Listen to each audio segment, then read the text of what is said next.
What's up, everyone? This is Bobby Douglas, and welcome to another video. Today, we'll be taking a look at the upcoming Sweet 16 matchups, which are slated to start tomorrow.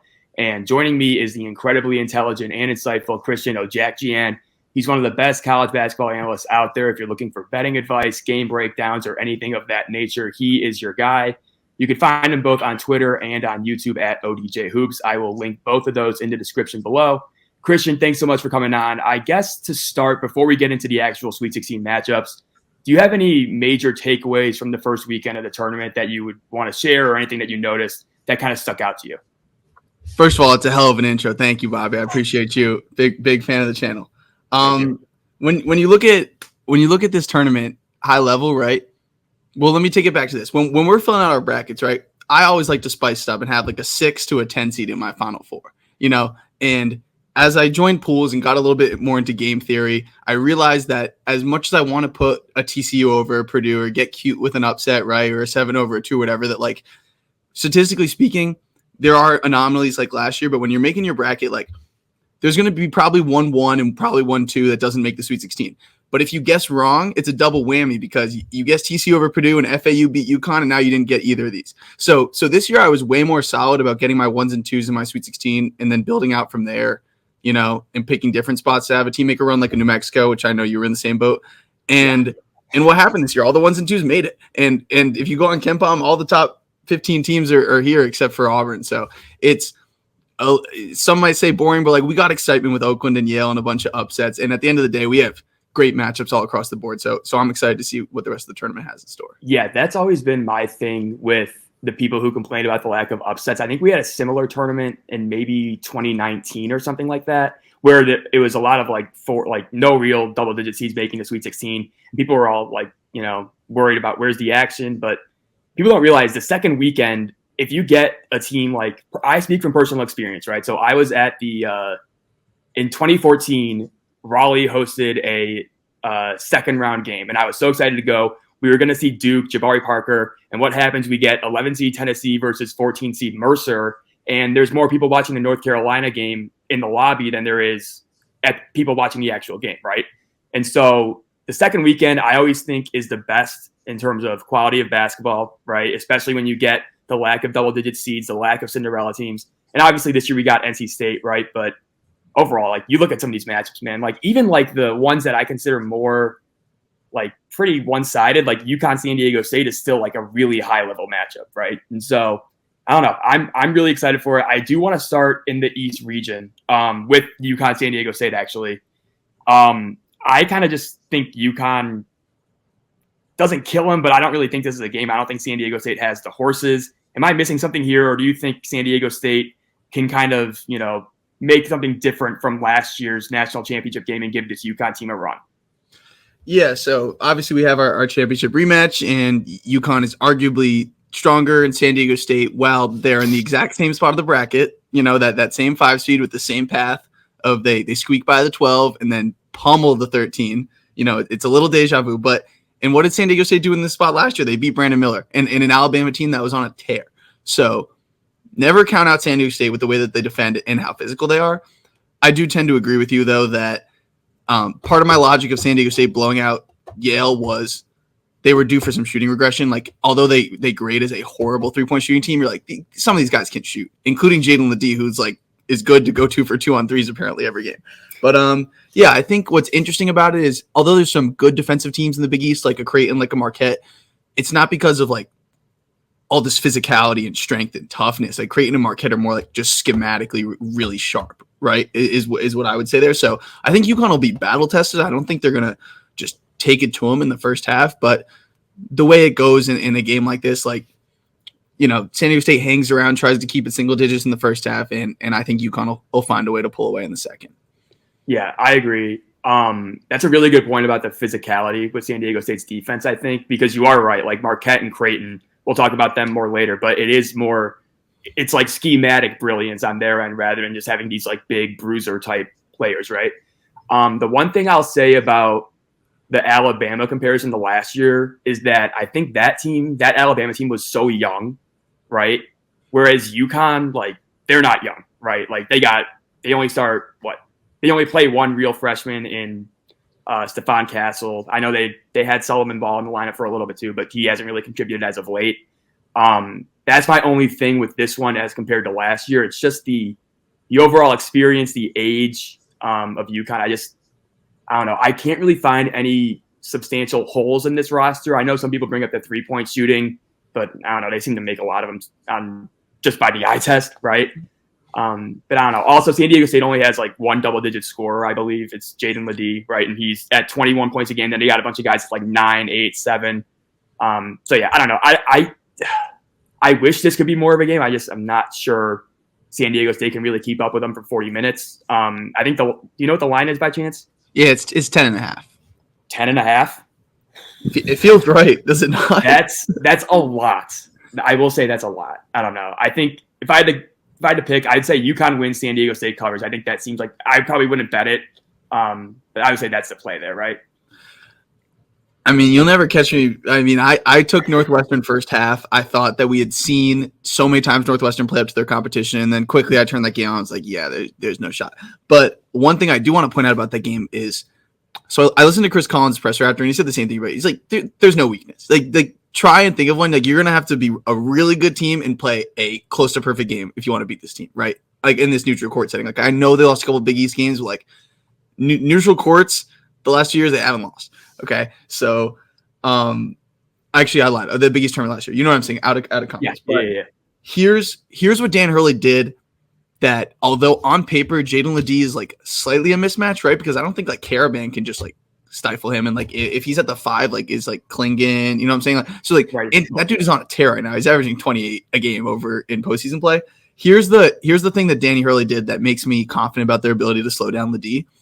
How many times do we watch in Big Ten play Boo Booey on a team that looked like it just lacked dudes all around, find ways to just go off? And it's because Big Ten coaches, like for some reason, either would go under his screens or you just let him walk into 3. It's like, dude, he's the one guy you got to stop. Remember that Rutgers game was like Barry was out, Langborg got ejected on like a flagrant 2, and it's like, you're Rutgers, you're in the rack. Like, can't you lock up Boo Booey? Like, as great as he is, like, pick him up full court, harass him, like, make his life hell.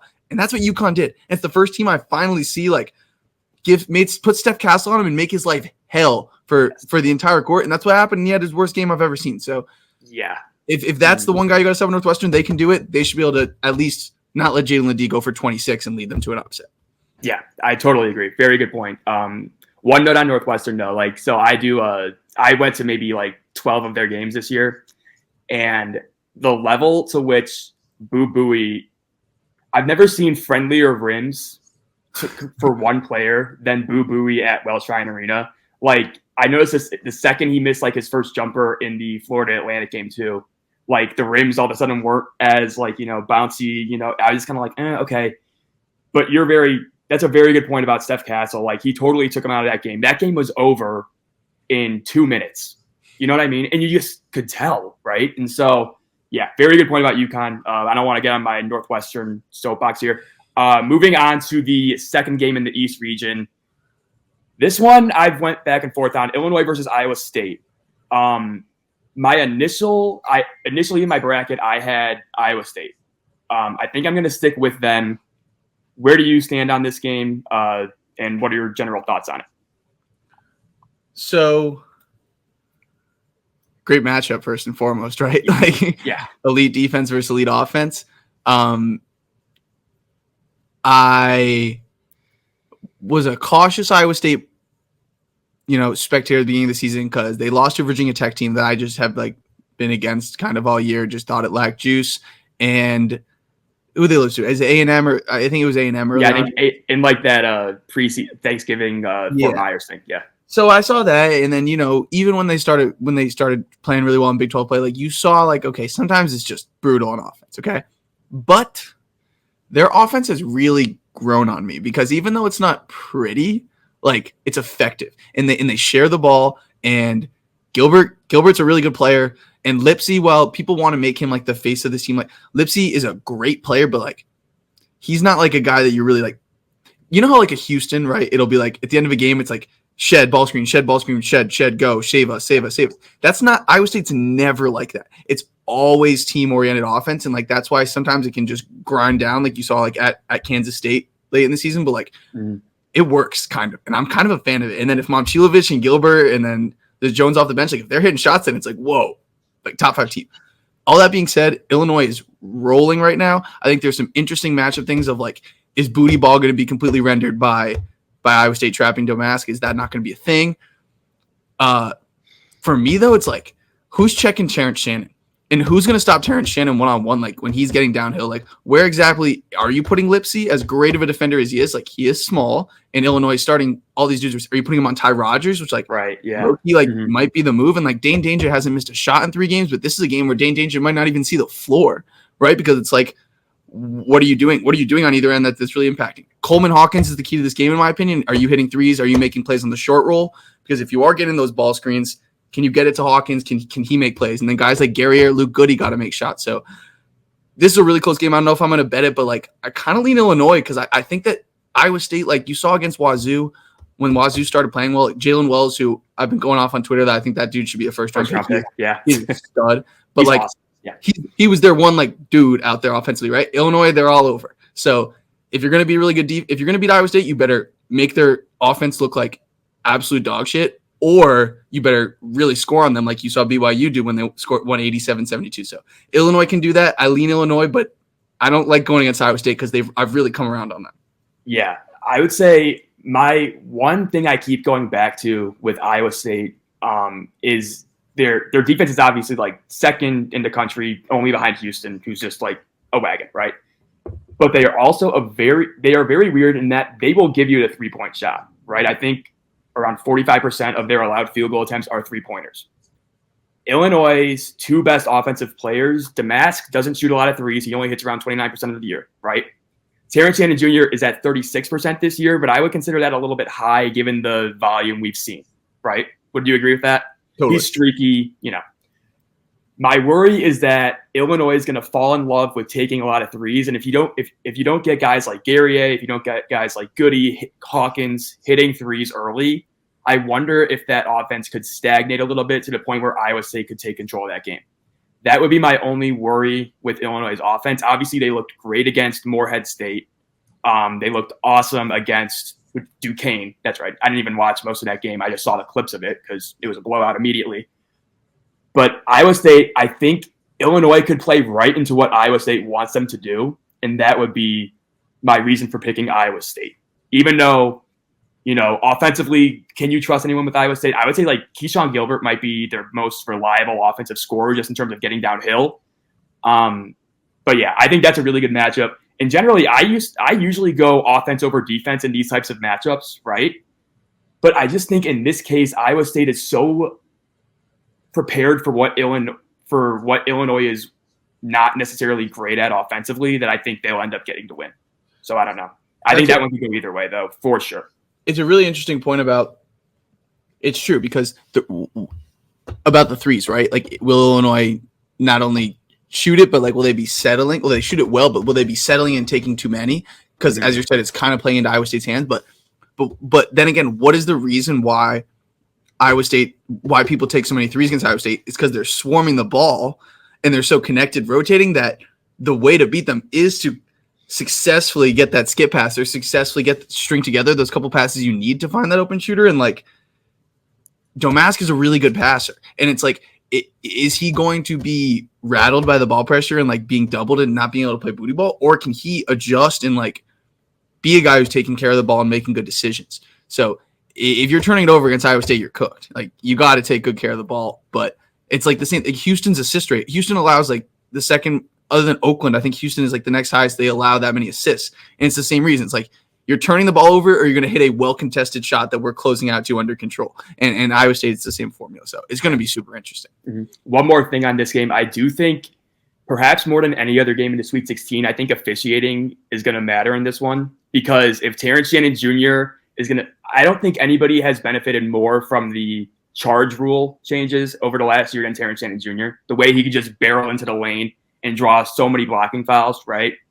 I think how physical they allow that game to be is going to be a massive component to how this turns out. That would be my last point. Fantastic point. Okay, moving on to the South region. Let's start with Houston versus Duke. Houston obviously cheated death in their round of 32 match against A&M, and might maybe one of the craziest shots endings of a game I've ever seen. I was about to like go to bed, and then all of a sudden I see A&M is down 8 with like a minute left, and then they're down 5, and then blah blah blah, and then Houston fouls out pretty much everyone on their roster. They ultimately win. Then you get Duke, who a lot of people were kind of out on heading into the tournament, but then they just come out and smoke James Madison. Where do you initially see this one going, and anything that you specifically are looking out for? On Duke, from December 9th to March 4th, okay, Duke went 19-3, with the only losses being at home to Pitt because Blake 7 went 7 for 7 on threes. A Pitt team that deserved to be in the tournament is pretty good. At Carolina and at Wake, go Deeks. How was that?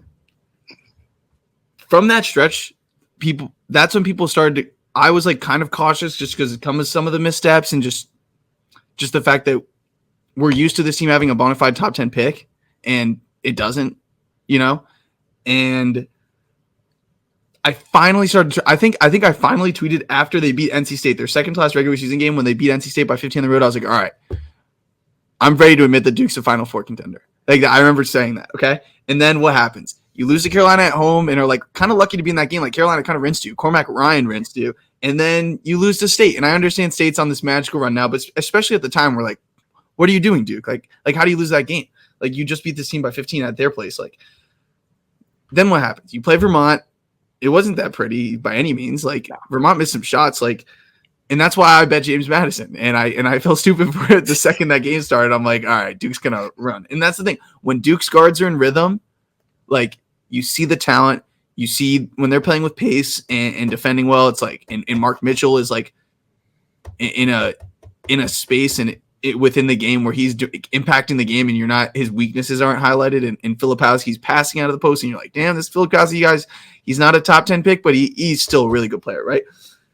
So now what happens? Now you play a Houston team that, yes, a little beaten and battered, but it's still Houston, and they're still really tough. And I think Duke's kind of knock has been like not being as tough. And Filipowski schematically, like, is a great guy to have on a short roll, and he's going to get doubled super hard by Houston. And Duke's guards are going to have to take care of the ball and make good decisions. And guys like McCain, Roach, and Proctor are going to, McCain is an unreal shooter, but I don't know. I'm just thinking, like, is Duke going to be able, are we going to see good Duke that's like a really good offensive team, like getting good shots against Houston? Or are we going to see a Duke team that can't really guard a Houston team that's out toughing them on the glass, and Shed and Cryer are clearly the two best guards on the court, who are older, right? Who are older and tougher than these Duke guards? Or is good Duke going to come up, play with pace? But when you look at that A&M game, like, sorry, but like, give me Tyrese Radford and Wade Taylor over these Duke guards, like in a college basketball game against Houston, right? Because what can those guys do? They can do it by themselves. And Obaseki, they can do it by themselves. And against Houston, like, you kind of have to score one-on-one because you're going to get harassed when the ball screen comes, unless you find the pressure release point of Filipowski. But then they're leaving Mark Mitchell, and they're recovering into a Mark Mitchell. So a lot going on here. I definitely lean Houston, but like I said, Duke, really good offensive Duke is really hard to beat.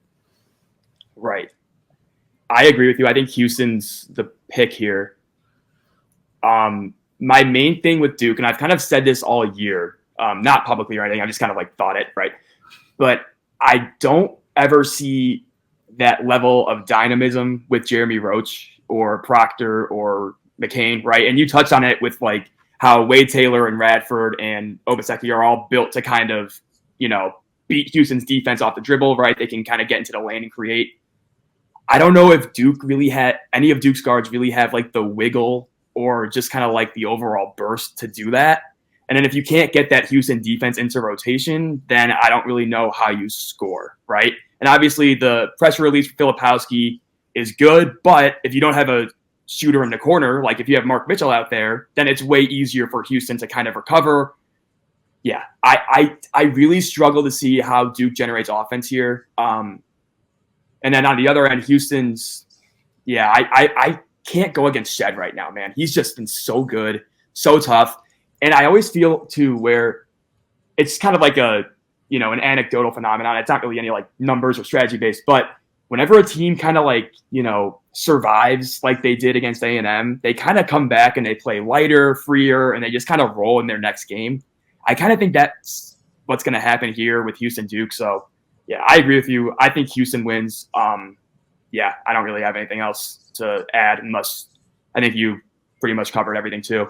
Wait, one thing to add, your point about our comparison of the Duke guards to the A&M guards and kind of just the wiggle and the burst, like the ability to like get in the paint and make plays. Like, what does this remind me of? Who knocked out Duke last year? Tennessee, an older, more physical team that made this Duke team that was everyone's trendy Final Four pick at that time, and a Tennessee team, oh, they can't score, blah, blah, blah. And it's like Tennessee was hitting shots, and they were defending, and they were physical, and that's what they're going to get. And at the end of the day, like Tyrese Proctor came in with way too many expectations. That's not his fault. He's played really well at times. Jeremy Roach is solid. He is the veteran of the group, right? And then McCain is a stud at what he does. He's gone off a few times this year, and like he can do that from deep, but like it's going to be hard. It's going to be hard against Houston. But that's the thing about like a Proctor and a Roach and McCain, like especially Proctor stands out. He's great against like a James Madison or a Vermont because it's like this dude is on another level talent wise. It's like Houston is seen so many talented guards this year, and it's like those A&M guards are like a good matchup for trying to neutralize that number one Houston defense, right? This is the number one defense. Duke's guards, I don't know if they will be able to do that as talented as they are. Yeah, I agree. Okay, moving on. Other one in the South, NC State versus Marquette. I went to Marquette for a year, so I'm kind of like biased in this. I think, like, I don't want to say this, but I kind of think Marquette wins this game by double digits. I'll give you the floor before I give my reasoning. I just want to see where you're at, because I kind of feel a little bit, recklessly optimistic here. So I kind of need you to either talk me back down or, give me more ammo. So go ahead. I'm going to turn the tables back at you, to be honest, because I actually agree with you. So I want to hear you go first. Okay, that's good. Okay. So my whole thing with Marquette, right? We saw that game against Colorado, and that might have been the most aesthetically pleasing game of the entire tournament. Just guys hitting shots on both ends, right? It was awesome basketball. Nerve-wracking for me, but so fun. The way Kolek dominated that game in pick and roll, I don't really see how NC State stops that with DJ Burns, right? I think that's going to be a killer for them. Marquette has way more shot makers than NC State with like Cam Jones, right? Even like David Joplin can create, and like he can shoot from three. He can create in the mid range off of his own little like turnaround spin shots, whatever. And then defensively, we saw DJ Burns is way better in the post as like a passer and playmaker than Eddie Lampkin is.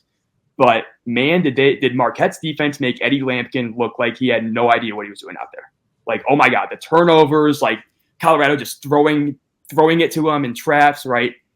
I think Marquette's defense does enough to kind of slow that down. I'm not sure NC State has the shooting around Burns to really, punish Marquette's post doubles. I know you like Casey Morsell from three, but it's kind of tough when he's shooting like 27%. I just don't see any clear advantage for NC State here. The only thing I could maybe see is DJ Burns just going at Oso Ighodaro, because Ighodaro, for as good as he is, he does struggle against guys with more, like girth than him, right? But really, like the Kolek PNR thing, the shot makers they have on the wing, Oso making plays in the short roll. I cannot see a way NC State reliably stays in this game unless they are just unconscionably hot from three, or DJ Burns is just like going absolutely bonkers. So yeah, that would be my reasoning for Marquette over NC State. Yeah, I have similar logic. Quickly on Casey Morsell, that was a system play against the zone. He didn't miss two wide open threes. I would have hit a plus 450 prop on him. And the 27% is actually nuts because he was shot 41% last year. But exactly, yeah. I agree that Morsell and O'Connell, like if those guys are, and even Diarra, who's really elevated his game on this run, like yes, that's when NC State like sneaky looks unstoppable. When you can't stop Burns and when the guys around him are. And NC State came to Wake last year, and Burns had maybe his career high. Are you a little? Can you hear me? Okay, you're supposed to say. Yeah. Burns maybe had his career high. He had like 30. Like, and Wake refused to double him. They finally brought the double at the end of the game. Bing, bing, bing. Threes everywhere on the kick. So, yeah, the thing that's interesting about this NC State team that's in rhythm is like because of their very unique player in DJ Burns. It's like there's ways that they can just keep it rolling. It's like, remember that Oregon State team that couldn't lose, that this is kind of what the Tennessee State team is like. That one, it didn't really make sense how well they were playing. You know what I'm saying? It was like Ethan Thompson and Jared Lucas who just couldn't miss the entire time. Yeah. Right. That one felt a little bit more fluky. This doesn't feel as fluky, right? Like, I don't think anyone's surprised. And, obviously they avoided Kentucky, but like Oakland was no joke. So Trey Townsend is a really good player alongside Golke and even the guys around him. But okay, I definitely agree about the DJ Burns, like the DJ Burns Lampkin stuff. Like that game opened up when Colorado took Lampkin off the floor. Colorado easily could have won that game if KJ Simpson and Cody Williams made those open threes, right? Yep. Late. Mm-hmm. And I saw something online of the back when NC State lost at home to Carolina of DJ Burns. Like there were like 6 or 7 plays that someone strung together of him being absolutely lost in the ball screens. And like, that's what Marquette does, right? It's like, that's what Kolek and Oso is. And like, there's a chance DJ gets played off the floor. And another piece of that is Marquette's pace. Marquette is this beautiful blend of super fast offense, but they'll grind you down on defense. And like, if Marquette's getting misses and running, not only does Big DJ have to run back, but like that's just where Marquette is killer hitting those threes. And like, that's where Marquette can build a double-digit lead in the first half. Like, and obviously Colorado clawed their way back, but like Colorado's a more complete team. As much of a dude as DJ Horn is, and as much as everyone has elevated around DJ Burns, like, there's still levels to it. And like, let's just take a step back on NC State's magical run, right? You beat Louisville. You beat Syracuse team that I never thought was any good. Nope. You beat a Duke team that, to be fair, as good as they are, you still just saw them 2 weeks ago, and you've seen them before. And same with, and then Virginia, you need a miracle. Like it's still right. Yeah. O'Connell hits that bank 3 to go to overtime, and then they win in overtime. Yeah. Right. So that was also a little, and then you beat a Carolina team that already beat you twice, and you were up double digits in their building. There's a familiarity to that, right? Mm-hmm. You beat a Texas Tech team I was never that warm on. Warren Washington's first game back, they shot like 25% for 3, and then you beat a 14 seed. So no disrespect to the run. I'm just saying, I think we're getting a nice discount on 6.5 here for a much better Marquette team that's going to be much more difficult to guard. Right there, they're playing defense better, and they've done a really good job scouting. I think like they did a really good job on Golke. They guarded Texas Tech well.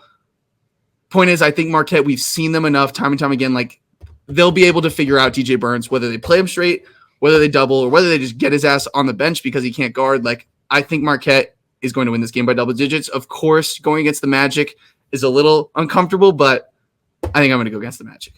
Yeah, you had a really good point about how Marquette pushes the pace on misses.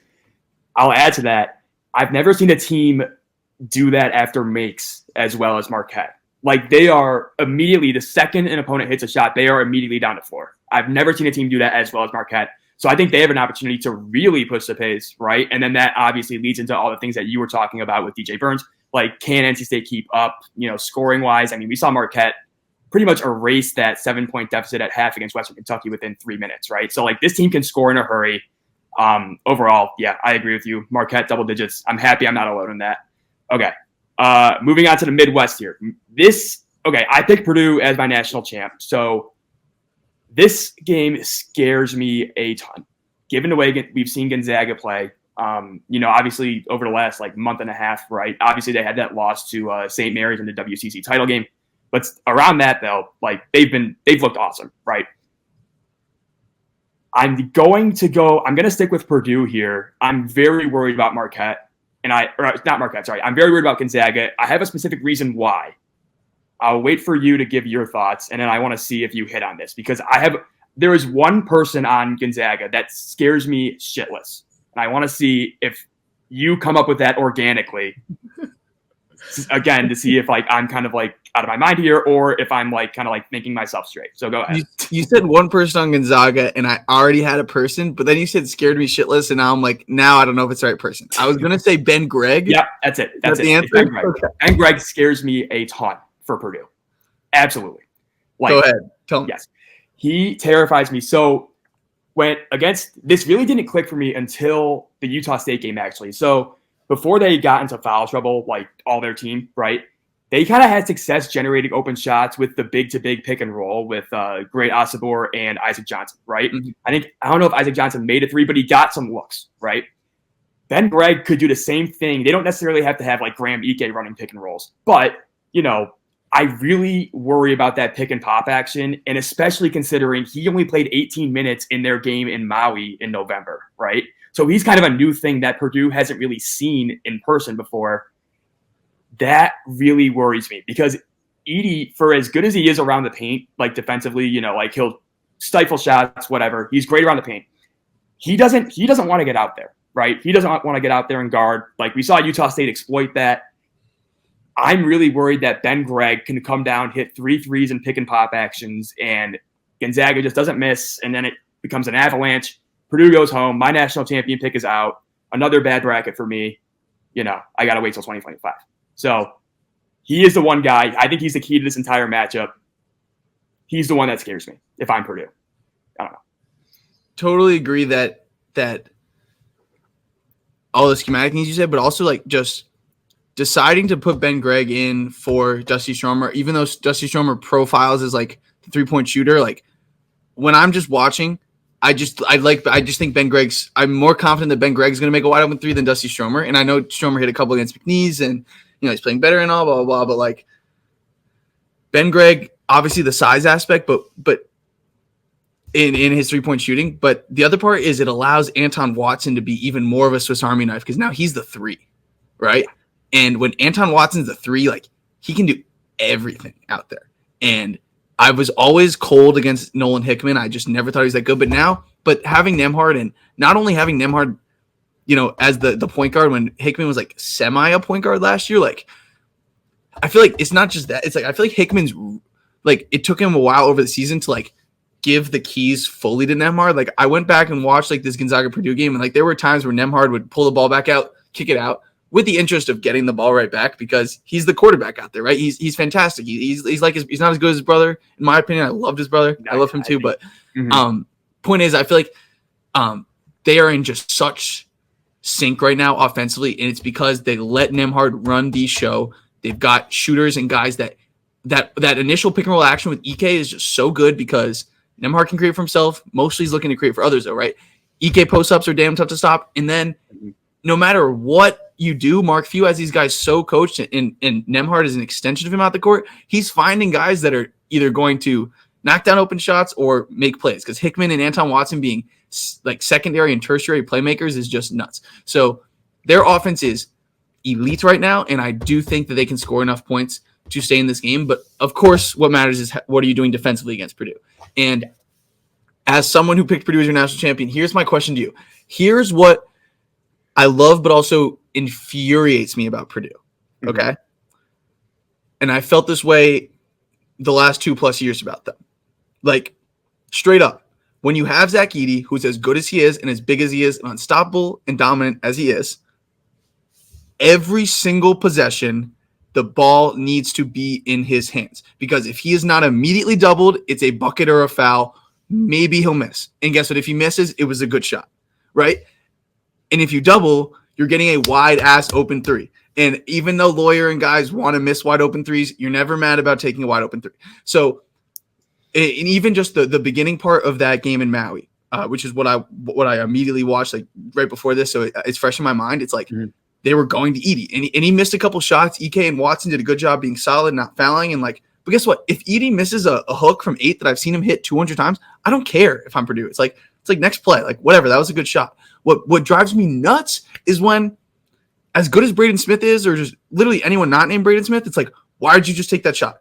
It's like you should get a perfect. You should have their offensive execution. They're a machine, right? It's like similar to UConn. Like these two best teams in the country are machines because of their giant rim protecting centers and great coaching, getting all these other players in good spots. And I just feel like there's just this little part of me that still doesn't trust that Purdue is going to trust the system and do it time and time and time and time and time again, possession in and possession out. Like Lance Jones, sometimes as great as he's been for this team, like he'll get in rhythm and he'll take a shot. It's like, no, it's like stick to the plan, run the machine, and you'll win. Okay. But my little pause about that has me more nervous because Gonzaga is going to score. So Purdue doesn't have time. Purdue can't afford an off shooting night.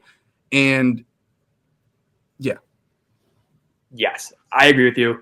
And on the other hand of that, what's also frustrating is that I don't think it's been as big of an issue this year as it was last year, but they almost felt And why I think I would counter what you said about Purdue. Last year, it felt almost like they force-fed Edey, which is what you should do, but it almost felt predetermined to the point where none of the other guys really had confidence to do anything offensively, right? And I think this year, they're shooting 9% better as a team from three this year, right? Like Fletcher Lawyer's been way better, Braden Smith's been way better. Lance Jones, I think, is at like 36%. Mason Gillis, even their bench guys like Colvin, Heidi, they can all shoot, right? I think what kind of put me over the hump this year with Purdue is that those other guys are a lot more reliable than they were last year. And so while I do understand, like, there are some possessions out there where I'm like, oh my God, just get the ball to Edey. The fact that they don't necessarily have to do that every possession now makes me more confident in them, right? And so I think there's an interesting little dichotomy here where it's like, yeah, obviously, like, throw it into Zach Edey, you're going to get a great shot every single time. But then also, like, you saw a lot of this last year where teams would just start picking off those post passes, right? And I think a key improvement for Purdue this year, they've gotten so much better at throwing the ball to Zach Edey. Like last year, there were countless turnovers, and it was so infuriating to watch. This year, while, like, again, as you said, Lance Jones might start feeling himself. He'll launch a three that barely grazes the rim, right? Whatever. I think overall, they're a lot smarter about how to throw it to him and when to throw it to him. And that still should be like 85, 90% of possessions. But the fact that other 10% isn't like a turnover or just like them like looking like deers in headlights out there, that's what gives me confidence in Purdue to beat Gonzaga. And I really have a hard time saying that because Gonzaga looked awesome this past weekend. But yeah, I would say just kind of like, I feel like everyone at Purdue now is just a little bit more comfortable. Yeah, I'm gonna stick with Purdue, but yeah, I think Gonzaga, if anyone's going to beat Purdue in this region, I think it'll be Gonzaga, if that makes sense. Yeah, no, that's so valid. I agree with everything you're saying. They're definitely better this year, and it's not just like, oh, we have Lance Jones now. It's like it's just a better team overall. Like it's a better product. And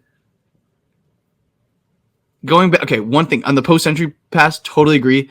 Number one at that might be my man Mason Gillis, who I've came around on as a player. I used to not really like him, but he takes his open threes and he doesn't put the ball on the floor and he's calm and cool and collected and whether it's a rock and even Painter, like just figuring out, like, he puts his players in positions where he knows that based off the motion that there will be an angle to get into Edey. Like they've just gotten better because they have an advantage having this dude on the floor, and like he is so smart and keeps finding new ways and better ways to just run this machine he has.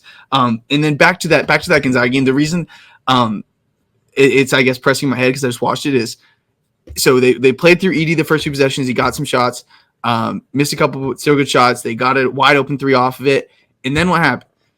TKR, and I know he doesn't do this anymore, but he took two open threes that he was left open for. And I'm just like, and then Lance Jones took an off-balance shot, and then Lawyer missed a three. So we're like, and that's how in Gonzaga. And then Gonzaga went down, and they scored. And I'm like, Purdue, why are you not? We remember Gonzaga was up 9 in the first half in that game, and it's like, that's where I get the pause. But at the end of the day, Purdue is a better team, and if they execute, like, Gonzaga's gonna have to score like 85 if Purdue doesn't do stupid stuff.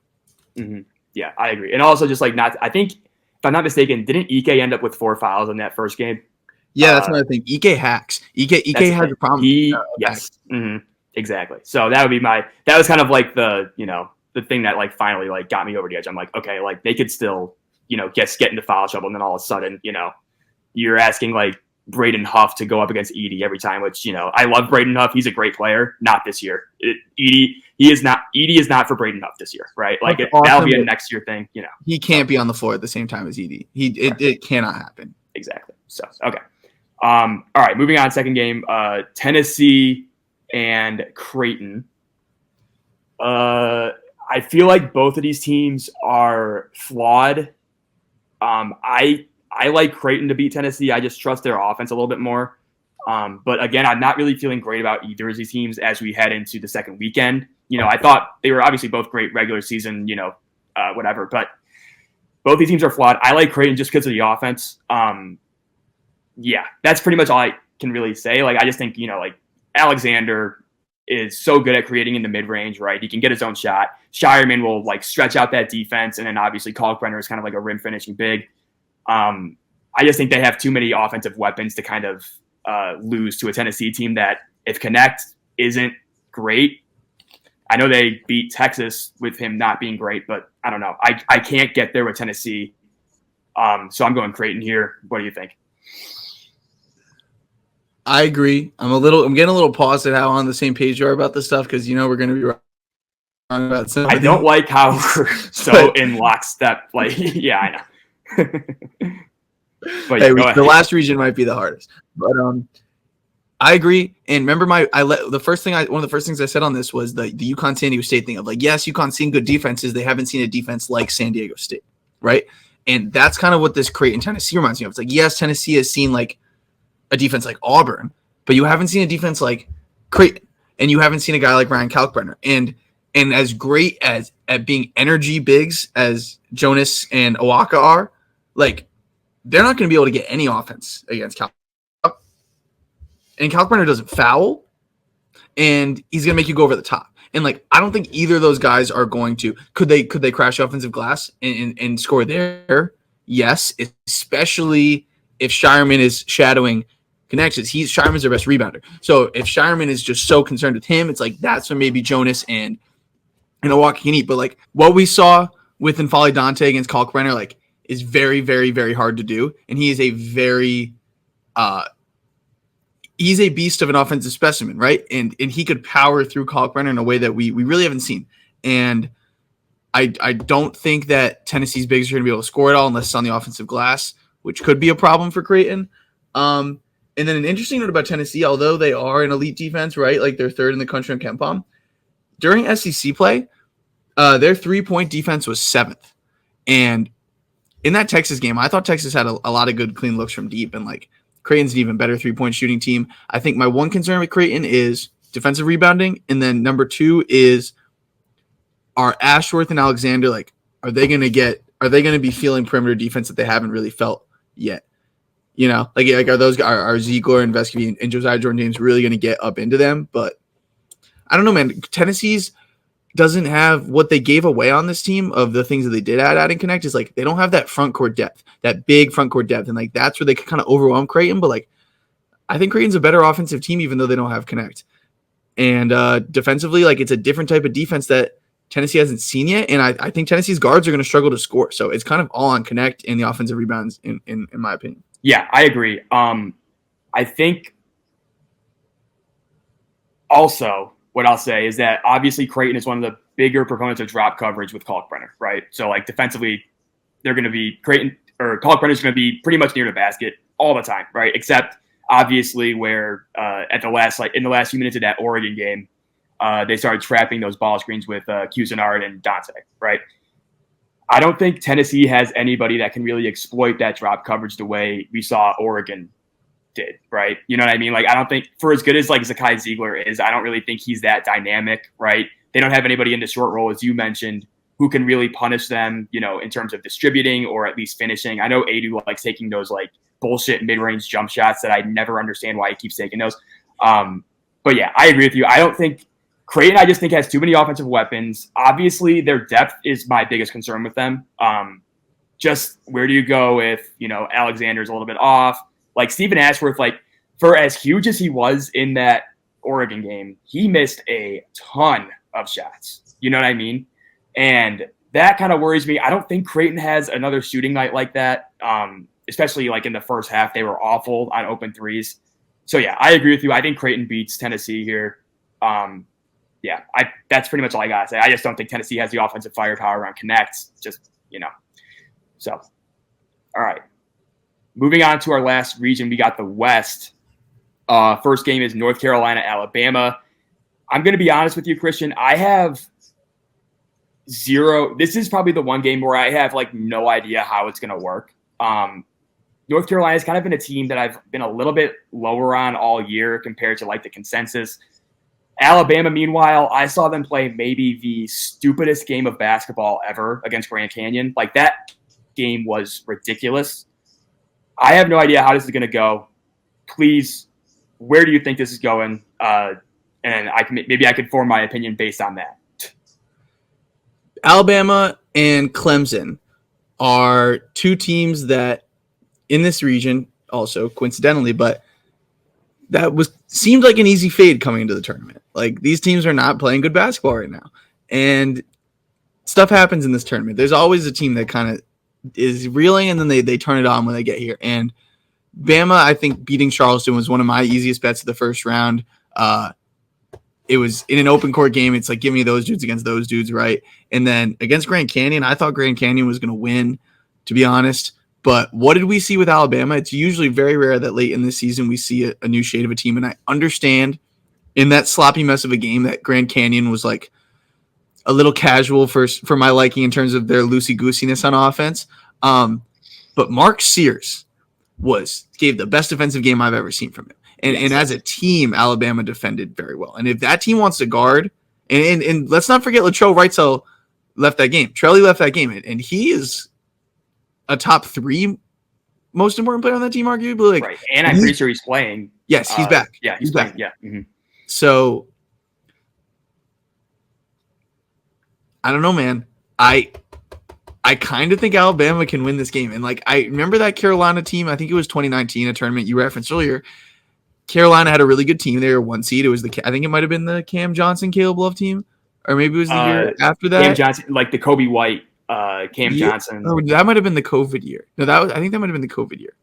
Kobe White was definitely 2019. I know that. But okay, it was. Well, point is, I'm talking about the team that lost to Auburn 95-80 in the yes, yeah. Mm-hmm. Yep. And like that's what I kind of get from this vibe of this game of like an SEC team with guards that can really get hot and fill it up that like can score effectively. And I think Baycott, something I like about Alabama, in which it doesn't make sense to me why they're so bad defensively, right, is like you have this stable of athletic rim running bigs that in theory should be able to really protect the rim and give Baycott problems, and you never have to worry about foul trouble. And you've got a guy like Grant Nelson who's like kind of a matchup nightmare and should be a defensive Swiss Army knife. And just the pace in the threes, it causes problems. And obviously, like there seems like a big asterisk every time you're making an Alabama prediction of like if they're making shots, and like I don't mean to be that guy, but like I think they will be making. I don't want to say if they're making shots they're going to win. It's like obviously,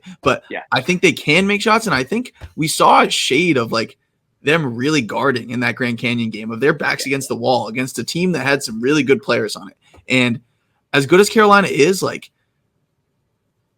sometimes I'm not like the most thrilled with RJ Davis's shot selection. Like, and I know that might seem a little out of pocket. Like he's obviously better than Caleb Love at that, but like against Michigan State, there was a specific play that had him on it. Michigan State was up 9, I think, in the first half, and RJ Davis pushed in transition and pulled up for like a kind of hard 3. And I'm like, what are you doing? And he hit it. And I was like, all right, I know you're really good, RJ Davis, but like to me, Carolina can sometimes boil down to Cormac and Harrison Ingram. Are you guys hitting shots from the perimeter? And they're going to need that to keep pace with Alabama because I'm pretty confident Alabama's going to be able to score in this game. And UNC was like freakishly good at defending the 3-point line for a stretch, and like that kind of came back. Like I don't really put that much stock into that. James Madison was the 3rd best 3-point defense in the country, and Jared McCain hit 8 threes against him. So like, I don't know. My gut is telling me Alabama. I know I'm a weight guy, so like maybe it seems like I'm just fading Carolina, but I think there's reasons why Alabama. I just have a feeling about Alabama. God, I hate to say this because like obviously like we've been agreeing on it. You kind of sold me on Bama there. Like that's a really, really good argument for them. I came into this, like I have in my notes like, oh, I think Carolina is going to win this game slightly, but I'm really not sure. I'm going to ask Christian. Now I kind of feel like Alabama's going to win. I also think, so we saw a glimpse of this, but if you remember, I think it was Trey Jones in 2019, right? When Duke almost lost to UCF. They almost lost to, I think, Virginia Tech, and then they did lose to Michigan State, right? In those 3 games, they pretty much ignored Trey Jones shooting the ball, right? And it totally threw off Duke's entire spacing, right? I wonder, for some reason, we've seen a little bit of that with Elliot Cadeau, but I think Nate Oates is the type of coach to just go totally all in on that and just not even guard him out there, right? And then when a team fully commits to that, where I think Alabama, obviously, they're so good with like numbers and like they seem to be doing all these different things in absolutes, right? We're going to take the most threes. We are going to take 0 mid-range shots, all that stuff. If they're going by the numbers, like, I almost feel like they might just stay off him, and then all of a sudden, like, they might load up on RJ Davis. He might not be able to get clean looks. There's a lot of things that I think Alabama can do to exploit this UNC team, whereas on the other hand, like, I don't think North Carolina can do much to counter that. I question Armando Bacot and ball screens. We saw Mark Sears totally kill Grand Canyon second half in ball screens, right? Yeah, like, obviously, like, Rylan Griffin, too. He's, like, a really good perimeter defender. Like, there are a lot of things going for Bama. Jeez, man. I think you're right. I think Bama wins this game. And, like, I literally came in here thinking North Carolina was going to win. And, like, it's crazy to think, like, I was with you on Alabama-Charleston. I just thought there was no way Charleston could win that game. But I had St. Mary's beating Alabama, you know? And then, obviously, that never even happens. But, yeah, they look so good. I think you're right. I think Bama's a team. So one thing, so your point about them laying off Cadeau because of Nate Oates' mind, I think is a really smart point and something you forgot to mention in your little like examples backing that. Another one is there's a clip I think circulating today of him saying it's stupid to take out a guy when he gets a second foul. Like it doesn't make any sense. And that's like another thing of it is messed up. Yeah. I totally think he'll buy into the layoff Cadeau thing. I think Bacot is going to really have to be moving defensively. Yes. And here's the thing, guys. When Alabama was, I don't know why I said guys, is when I guess I'm talking to my You're so used to doing live stuff, so like, you know. So here's the thing about Alabama. When they were playing bad, right, and obviously not guarding, Alabama doesn't have bad offensive games. I don't care if they're shooting 24% from three. Their offense, their modern, extremely math teachery NBA offense is what? It's we're pushing in transition, we're getting threes in transition, but it's the floor spacing. We got my guys in the corners, we have our guys in, they call it the Houston spot. It's like the above the break three, which those guys will hit, and then it's my athletic rim running bigs. Bacot is gonna be a little bit lost. And here's the thing, even like they get good shots. Like I understand it's a little frustrating when the 3-point percentage is low, but like because of that spacing and because of what Mark Sears does as a creator and what Latrell Wrightsell and Aaron Estrada can also do as creators, like they're going to get good shots against Carolina. Like Carolina is going to have to, I think, really punish them offensively. Like I think Carolina doesn't win this game without scoring 90 points. I wonder what the total's set at. I didn't check. It's at 173, which like is pretty high, and I don't even know if it's high enough. Like, right, yeah. So I don't know, man. I think when you look at Bacot, it's like you've got long. I understand Alabama's defensive metrics have been like bad. It was like outside the top 200 in February. Right, it was like really bad. I can't wrap my head around it because I'm just thinking on like a 1v1 basis. Like, who says Bacot's gonna like knock around Nick Pringle or Wagi or whoever is guarding him? Yeah. And at the other end of the floor, he's gonna have to be running around.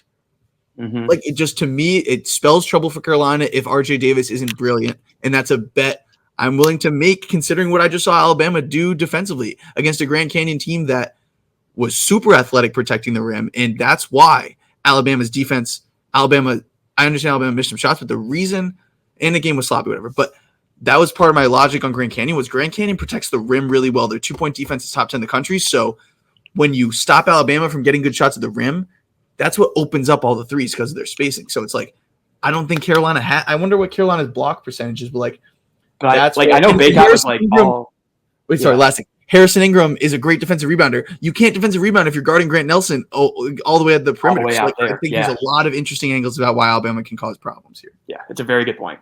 Like, even like if you look, I'm pretty sure, I think it's from Alabama, but just like if you look at their practice court, it is ridiculous. Like they have lines like pretty much near half court in terms of like where they want their guys spaced out. Like I don't know. I just thought of that when you mentioned the spacing, the Houston spots, but it's like ridiculously far out. So like Carolina's going to have to do a lot of running. Did you find the block rate? Sorry, I didn't mean to cut you off there, but outside the top 100, but okay. So it's not like, not great, right. So yeah, okay, man, you convinced me on Alabama. So I'm pretty sure we're 6 of 7 correct. Unless you're taking Clemson here, we're going to disagree here. Clemson, Arizona is obviously the last one in this West region. Everything says Arizona should win this game, and that's exactly why I'm taking Clemson. For some reason, this year especially, Arizona has had so many clunkers against teams that they are significantly better than, right? Like they lost to Washington State twice. They lost to Oregon State. They lost to Stanford, I think. Even you could even make a case like they lost to FAU, right? Even though FAU is in a different tier than those other three, I would say. I don't know. Like the way Clemson's been playing, like I think, a lot of people really wanted like Brad Brownell like fired, and he's been on the hot seat for seemingly a decade, right? I thought he outcoached Richard Pitino. I thought he outcoached Scott Drew, right? I feel like Clemson was playing so disciplined. They were so in control. Chase Hunter was phenomenal in both games. Obviously, Clemson couldn't really miss from three against New Mexico. And they did both of those games. They won both of those games with PJ Hall in foul trouble, right? And I think he only scored 11 points against Baylor. Like Ian Shefflin is just seemingly like the perfect glue guy. Yeah, everything would suggest Arizona is going to win this game, right? They have superior talent, depth, whatever. I just kind of think the way Clemson's been playing, I think they can slow this game down. Obviously, Arizona really struggles when they're forced to play in the half court. I got the Tigers in this one. I'm sure you disagree, right? So obviously you were high on New Mexico as well. I got totally loboed. I had them in the Final Four. They totally screwed me. I was so mad. Yes. Yeah. Mm-hmm. No, I was in a similar boat. I really thought that Clemson starting to stumble at the end of the year, and just what I've seen through them throughout the year was like a team that in non-conference play was, you talk about how old they are, that they have some depth, size, like a lot that you liked, and they were backing it up. Like they were stacking good wins in non-con. And then, you know what? I took Clemson to win Clemson had a 3-game losing streak this season. And there are 3 games that I bet Clemson. And what 3 games were them? The ones that 3 games in a row they lost, and they lost them all by double digits. So it's been really hard for me to shed.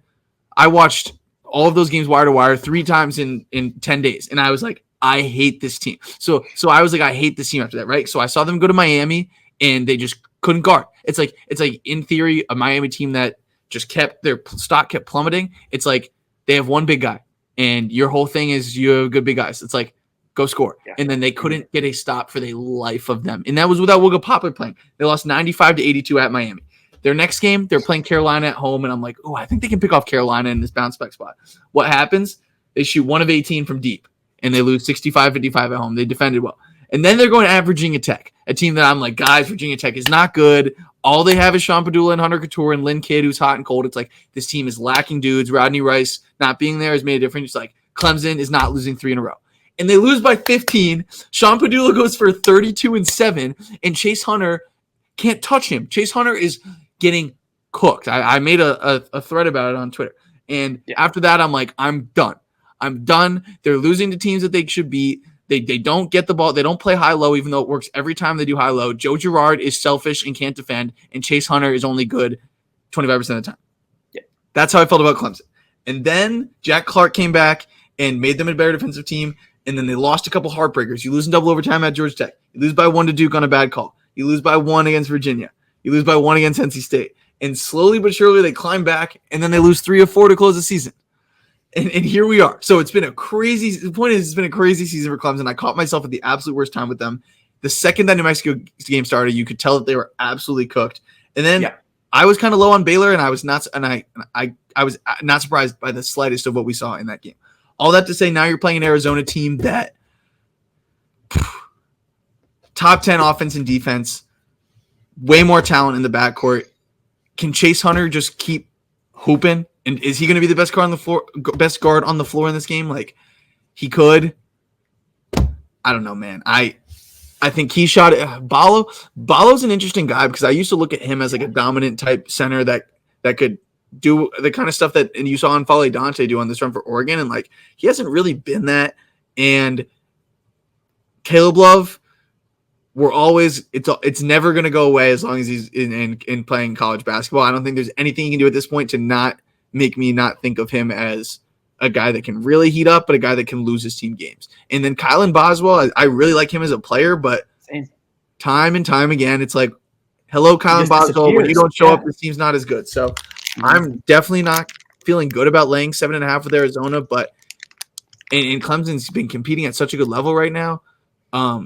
I think Arizona wins the game, but I think this is one of the most interesting games, and I think it's definitely closer than Vegas thinks, in my opinion. Yeah. Mm-hmm. Yeah, that's a totally fair opinion. That's the smart opinion. I think I'm an idiot for having Clemson here. I just kind of think like Not at all. for some reason I have never been confident in Arizona this year. Every single time I've wanted to get high on them, they would lose. You know what I mean? It never felt all the way there with them. I know they beat even Long Beach State. They were losing early. Obviously, they came back and won pretty handily. Dayton, they almost totally collapsed, but they bounced back, ended up winning that game pretty easily. The metrics are there. Everything is there. Even guys like Jaden Bradley off their bench and KJ Lewis, I really like. I think those guys are awesome. I don't know. I just, for some reason, because I have been so low on Clemson all year, and because Arizona is supposed to win this game pretty easily by all metrics, I kind of just think Clemson's going to win. I don't know. So that would be my – okay, so good. We disagreed on 2 out of the 8. Pretty solid. Okay, so we don't have to do a full bracket. Let's just go quick go through each region. Give me the team you think is coming out of that region to the Final Four. Let's start in the East region. Who do you think comes out of the Final Four? Sorry, I think top. Okay, East is UConn. So yeah, so my thing is I bracket in terms of the S curve, and I'm the only person I know who does that. So I'll go top left, top right, bottom left, and everybody else does it opposite. I don't know, but yeah. Okay, UConn. Man, there's so many good teams left. I was moving on to the next. I'm gonna say Marquette. I think Marquette's gonna get there. The bottom is where it gets much trickier because I'm gonna say Arizona, but I don't feel good about it at all. And even though I picked Alabama, of course, there's part of me that wants to see the theatrics of Caleb Love against Carolina in the Elite Eight. Yes. So I can't be mad if that happens at all. And then downstairs in the bottom right, Kalkbrenner versus Edey would be the most nuts matchup ever of the guy who doesn't foul against the guy who gets fouled every time. The middle of the floor would be a ghost town. It would be unbelievable. Yeah. So I kind of want to see Creighton, Purdue. I'm going to say – I do have – in my bracket, my Final Four was UConn, Marquette. I had UConn, Marquette, and Creighton all in there. I'm going to say Purdue, but it doesn't – I don't know. I think – why do I think Marquette's going to beat UConn in the title, though? That's my pick before, and that's what I'm sticking with. So, funny thing about that. So, I remember I went to the Marquette UConn game in Milwaukee, right? So, that second one. And I was listening to press conferences afterward. And Danny Hurley in the press conference said something interesting. And he said, this is the type of match that we could see, 3, even 4 times. And then I've always thought about that, especially after they met in the Big East title game. And now I'm thinking, did Danny Hurley just predict the future? And then did he also predict his own demise? Everyone says it's really hard to beat a team 3 times. It must be damn near impossible to beat a team 4 times, right? And twice without Kolek. Twice without Kolek, right? I don't know. Marquette, I'm with you. I have, to bring it back here, I have UConn, I have Marquette. I'll take Purdue, and I'll take Bama. You sold me on Bama. I kind of think they're going to get there. So, yeah. All right. So that's our Final Fours. That's all 8 matchups. Again, Christian, thank you so much for hopping on. Hope you guys enjoyed it and enjoy the games. Remember, you can find Christian on Twitter and YouTube at ODJ Hoops. Remember, it will be in the description below. And Christian, once again, thank you so much for coming on, and we will see you next time. Have a fun Sweet 16 and Elite 8 weekend.